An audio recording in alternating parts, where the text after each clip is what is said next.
How far will President Trump go when it comes to protecting the free speech right of all Americans and holding to account those officials who have violated them? On the evening of January 20th, 2025, the newly sworn-in President of the United States, Donald J. Trump, made his way into the Oval Office of the White House, where he took a seat at the desk recently vacated by his predecessor, Joe Biden. There, Trump proceeded to sign a series of executive orders designed to undo the policies of the Biden administration and set the United States on a new course designed to make America great again. Like millions of Americans, I watched as the president worked his way through the stack of documents, announcing each one before signing off. Of all the executive orders Trump signed off on that night, two resonated with me personally: those dealing with restoring freedom of speech and ending federal censorship, and ending the weaponization of the federal government. You see, for the past 4 years, under the leadership of former President Joe Biden, I have seen my freedom of speech infringed upon by a weaponized federal government. While a candidate for president, Trump had spoken out frequently in defense of free speech. Moreover, having himself been under the crosshairs of federal agents operating at the behest of a politicized judicial branch, Trump had first-hand experience of what it was like to have the government target you simply because it did not agree with your position on certain issues. The texts of the two executive orders were, at first blush, encouraging. In his order restoring free speech and ending federal censorship, Trump declared, "The First Amendment to the United States Constitution, an amendment essential to the success of our republic, enshrines the right of the American people to speak freely in the public square without government interference." Over the last 4 years, he noted, the previous administration trampled free speech rights by censoring American speech on online platforms, often by exerting substantial coercive pressure on third parties, such as social media companies, to moderate, deplatform, or otherwise suppress speech that the federal government did not approve. Under the guise of combating misinformation, disinformation, and malinformation, the federal government infringed on the constitutionally protected speech rights of American citizens across the United States in a manner that advanced the government's preferred narrative about significant matters of public debate. Government censorship of speech is intolerable in a free society. Trump then declared that it was the policy of the United States to secure the right of the American people to engage in constitutionally protected speech, ensure that no federal government officer, employee, or agent engages in or facilitates any conduct that would unconstitutionally abridge the free speech of any American citizen, ensure that no taxpayer resources are used to engage in or facilitate any conduct that would unconstitutionally abridge the free speech of any American citizen, and identify and take appropriate action to correct past misconduct by the federal government related to censorship of protected speech. Trump further declared that no federal department, agency, entity, officer, employee, or agent may act or use any federal resources in a manner contrary to this order. To enforce this order, Trump authorized the Attorney General, in consultation with the heads of executive departments and agencies, to investigate the activities of the federal government over the last 4 years that are inconsistent with the purposes and policies of this order, and prepare a report to be submitted to the President through the Deputy Chief of Staff for Policy, with recommendations for appropriate remedial actions to be taken based on the findings of the report. The Ukrainian Center for Countering Disinformation meets with U.S. Embassy Personnel, 2023. The next order signed, which addressed the weaponization of the federal government, started out in a powerful fashion. The American people, Trump declared, have witnessed the previous administration engage in a systematic campaign against its perceived political opponents, weaponizing the legal force of numerous federal law enforcement agencies and the intelligence community against those perceived political opponents in the form of investigations, prosecutions, civil enforcement actions, and other related actions. These actions, Trump noted, appear oriented more toward inflicting political pain than toward pursuing actual justice or legitimate governmental objectives. Many of these activities appear to be inconsistent with the Constitution and/or the laws of the United States, including those activities directed at parents protesting at school board meetings, Americans who spoke out against the previous administration's actions, and other Americans who were simply exercising constitutionally protected rights. The prior administration and allies throughout the country engaged in an unprecedented third world weaponization of prosecutorial power to upend the democratic process.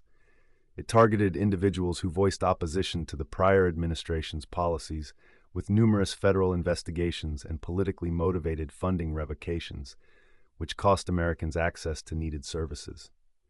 Through this order, Trump sought to create a process to ensure accountability for the previous administration's weaponization of the federal government against the American people. According to the president, it is the policy of the United States to identify and take appropriate action to correct past misconduct by the federal government related to the weaponization of law enforcement and the weaponization of the intelligence community. As such, the president ordered the Attorney General, in consultation with the heads of all departments and agencies of the United States, to take appropriate action to review the activities of all departments and agencies exercising civil or criminal enforcement authority of the United States, including, but not limited to, the Department of Justice, the Securities and Exchange Commission, and the Federal Trade Commission over the last 4 years, and identify any instances where a department's or agency's conduct appears to have been contrary to the purposes and policies of this order, and prepare a report to be submitted to the President through the Deputy Chief of Staff for Policy and the Counsel to the President, with recommendations for appropriate remedial actions to be taken to fulfill the purposes and policies of this order. Likewise, the Director of National Intelligence, in consultation with the heads of the appropriate departments and agencies within the intelligence community, was ordered to take all appropriate action to review the activities of the intelligence community over the last 4 years and identify any instances where the intelligence community's conduct appears to have been contrary to the purposes and policies of this order, and prepare a report to be submitted to the President through the Deputy Chief of Staff for Policy and the National Security Advisor, with recommendations for appropriate remedial actions to be taken to fulfill the purposes and policies of this order. The question that emerges from the signing of these 2 orders is whether Trump will follow up on the content of these documents. In my case, I would like answers to the following questions. To what extent, if any, did the Biden administration put pressure on social media platforms, such as Facebook, Twitter, X, YouTube, and others, to suppress my free speech rights? Did the Biden administration communicate with any social media companies to moderate, deplatform, or otherwise suppress speech that the federal government did not approve, which I was engaged in? I am particularly interested in interaction between the Biden administration and Twitter X regarding my stance on the Bucha massacre, which resulted in my suspension from that platform not once, but twice. I am also interested in any communication between the Biden administration and YouTube regarding the airing of a 2-part documentary, Agent Zelensky, which was very critical of Ukrainian President Volodymyr Zelensky. After being well received, both in terms of critical acclaim and number of views, YouTube deplatformed the documentary, demonetized my account, and eventually banned me from the platform altogether. I would likewise like to know if President Trump believed that the coordination between the U.S. State Department, the U.S. Embassy in Ukraine, the Federal Bureau of Investigation, and the Department of Justice, together with the U.S. intelligence community, using permanent staff or contracted proxies, and the Ukrainian government, which resulted in the creation and maintenance of several lists, including one which, with the support of the U.S. State Department, labeled U.S. citizens as information terrorists, requiring summary justice, i.e. death, and another which did not shield its role as a de facto hit list, violates the new orders insofar as federal resources were involved in facilitating work designed to punish U.S. citizens with the ultimate sanction, death, for the crime of exercising their right of free speech. I'm particularly interested in the opinion of the President when it comes to Tulsi Gabbard, his pick for Director of National Intelligence, and Tucker Carlson, his close ally, since they both have had their names placed on these lists. I would also like the Attorney General to review the enforcement practices of the Biden administration regarding the Foreign Agent Registration Act, and particularly how this law has been weaponized by the Biden administration to punish and prosecute American citizens for speech protected by the First Amendment, especially when performed in the context of journalism. My house was raided by the FBI using FARA as a pretext. In conversations with the senior FBI agents present, the justification for this raid stemmed from an article I published on my Substack, which addressed the issue of Russophobia in America, and which incorporated material I had received from the Russian ambassador to the United States at the time, Anatoly Antonov, whom I interviewed for this article.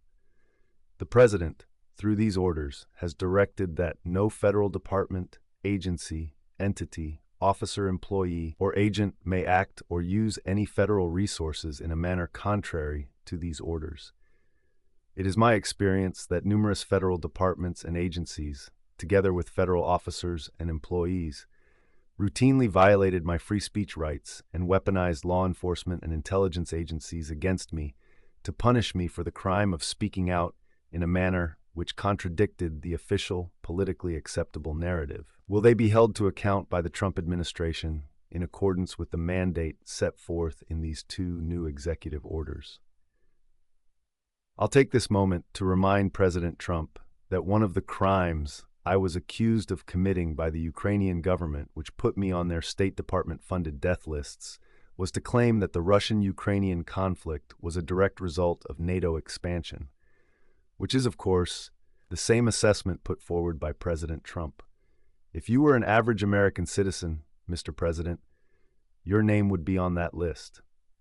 Now is your chance to stand up in defense of the average American citizen and shut these lists down while terminating all connectivity between the U.S. and Ukrainian governments, which target U.S. citizens for speaking out against Ukrainian propaganda talking points.